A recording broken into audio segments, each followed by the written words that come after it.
Hello everyone, welcome back to our channel. আমি সুজাতা অনেক ভালোবাসা দিয়ে আজকের ব্লগটা শুরু করলাম।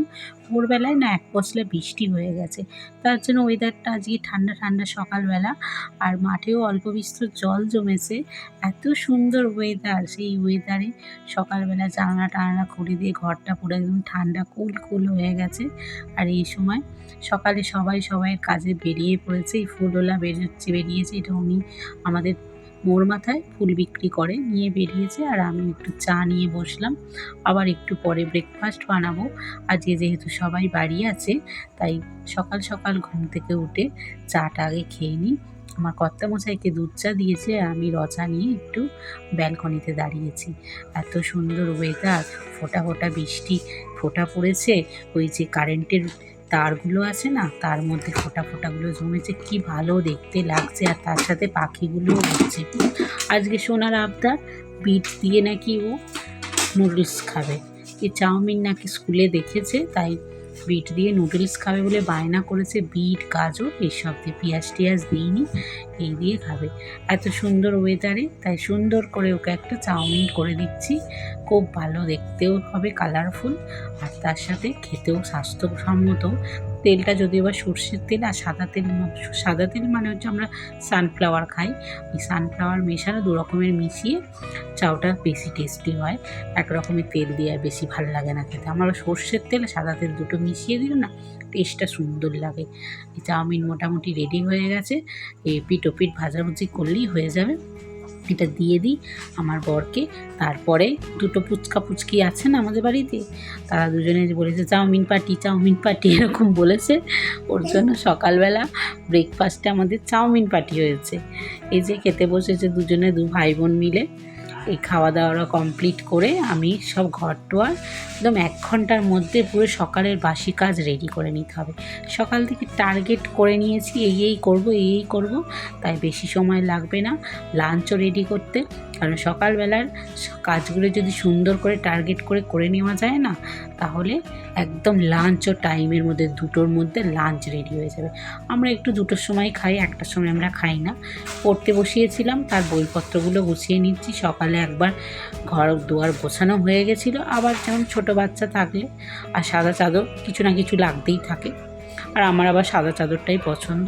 আর আজকে ঠিক করেছি না একটুখানি খিচুড়ি বানাবো, তাই আজকে খিচুড়ি একদম ভোগের খিচুড়ি রান্না করছি। ভোগের খিচুড়ির থালি, আর শাশুড়ি মাকে নিচে দিয়ে এসেছি ওই পায়েসটা রান্না করতে। পায়েসের দায়িত্বটা আমি আর নিইনি আজকে। পায়েসটা আমার শাশুড়ি মাই সুন্দর করে, তাই খিচুড়ি রান্না করব আজকে। এত সুন্দর ওয়েদারে এই খিচুড়ি, বেগুন ভাজা, আবার বেগুনই তার সাথে, আর কি হবে ল্যাবড়া করিনি, বেগুন ভাজা, আলু ভাজা আর বেগুনি, আর তার সাথে শাশুড়ি মাকে দিয়ে এসেছি পায়েসটা রান্না করতে। আর কি চাই বলো বাঙালি? যদি ভোগের খিচুড়ি এরকম দুপুরবেলা গরম গরম এরকম একটা ঠান্ডা ঠান্ডা ওয়েদারে যদি পাওয়া যায়, আর তো কিছু চাই না বলো। এই রকম ওয়েদারে রান্না করতে না দারুণ লাগে, আর খেতেও দারুণ লাগে। তাই খিচুড়ি বেগুন ভাজা বসিয়ে দিয়েছি, এপিট ওপিট লাল লাল করে ভেজে নেব। এটা হয়ে গেলে এই তেলটা, ইন্ডাকশানে করছি, জানোই তো গ্যাসের সমস্যা, তাই ইন্ডাকশানেই সব রান্না করছি, কোনো অসুবিধা নেই। আমি ইন্ডাকশানে সব মাছও ভাজতে পারি, মাংসও করতে পারি, সব করতে পারি, আমার কোনো সমস্যা নেই। গ্যাস নেই বলে একটু দেরি হয়, কারণ একটা ওভেন না, 2টো ওভেন হলে অত দেরি হতো না। যে ফোড়ন দিয়ে ভাতটা আগে করে নিয়েছি, মানে খিচুড়ির যে ভাতটা হয় ওটা আগে করে নিয়েছি। সুন্দর মতো করে মশলাটা কষিয়ে নেব। গোবিন্দভোগ চালের খিচুড়ি, আহা সেই গন্ধ! এত সুন্দর করে, মানে সুন্দর করে যদি কষিয়ে ঘি তেল একদম পরিমাণ মতো দেওয়া যায় না, একদম পুরো একদম মনে হয় ভোগ রান্না করে এলো। আর সকালবেলা সত্যি কথা বলছি, ঠাকুরকে বলেছি যে ভোগের খিচুড়ির মতো আজকে খাবো, কোনো রকমের পেঁয়াজ রসুন কিচ্ছু খাবো না। তাই ভগবানের আশায়, ভগবানের কৃপায় বলতে পারি, এত সুন্দর করে খিচুড়িটা দারুণ খেতে হয়েছিল, একদম টেস্টে ভরপুর। তাই টার্গেট করে যদি সকালবেলা কাজ করা যায় না, দুপুরের লাঞ্চটাও না দারুণ সুন্দর, একদম লাঞ্চের থালি। আজ ভোগের খিচুড়ির লাঞ্চের থালি আজ স্পেশাল আইটেম। দারুণ দারুণ একদম। তোমরা যদি খেতে চাও তাহলে এরকমভাবে বানিও, টার্গেট করে নিও সকালবেলা সুন্দর মতো করে, যে এই কাজগুলো করে তারপর আমি দুপুরের লাঞ্চের থালি। আমরা যদিও বা বাঙালিরা লাঞ্চের থালি সিস্টেমেই খেতে পছন্দ করি, একদম যাই বলো, মাছ ভাত হোক আর মাংস ভাত হোক, ওই শুধুমাত্র এক পদ আমাদের ঠিক খেয়ে পোষায় না, ভাতও খেয়ে ভালো লাগে না। একদম যদি লাঞ্চের থালিটা হয়, থালি সিস্টেমে লাঞ্চ হয়, এক থালাভর্তি সাজিয়ে গুছিয়ে, তাহলে না ভাতটাও কি সুন্দর খাওয়া হয়। একরকম দিয়ে মোটেও ভাত খাওয়া ভালো হয় না।